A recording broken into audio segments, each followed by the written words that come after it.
Hey, Heather Jackson. I'm an art director and photographer from Perth, West Australia, the most isolated city in the world. You've probably never heard of it unless you're really into iron ore. It's where the vast Gibson Desert meets the beautiful Indian Ocean. I've just turned 29 and with the big 3-0. Okay, so that was June back in Perth, West Australia. I was bright-eyed and full of ideas. Now it's January in Copenhagen and I've been here for about 7 months. I arrived thinking I could just email creative directors and pick a job off the magical job tree. That was pretty naive in hindsight. Denmark has humbled me, loudly. What I've come to realize is if you want people's attention, you just can't be boring and you really have to work for people's time. So the idea hit during some peak cultural integration. I was learning some Danish, eating the recommended bread and cheese and staring down at my cinnamon snail when I thought, that reminds me of something from home. In Australia, we have Vegemite. It's a brown tar-like substance.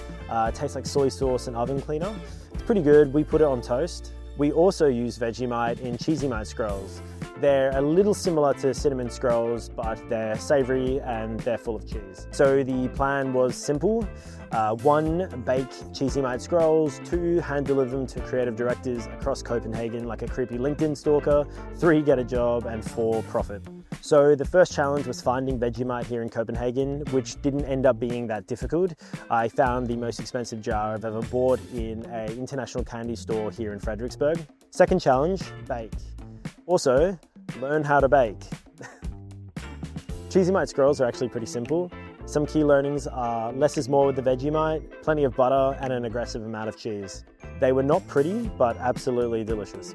I really wanted a cute Vegemite themed label for the boxes, but realized Europeans wouldn't have the same Vegemite nostalgia that an Australian would. Australians in Europe are always asked about our dangerous animals, so I went with something fun and instantly recognizable. Each box had a handwritten note to a specific creative director, a QR code to my website, and an ingredients list in English and Danish, so I didn't kill anyone. I packed up all 12 boxes and hand delivered them across Copenhagen to different marketing agencies. Walking into an agency with a bag full of pastries has been the most awkward thing I've ever done in my life. It was honestly terrifying. First week, nothing.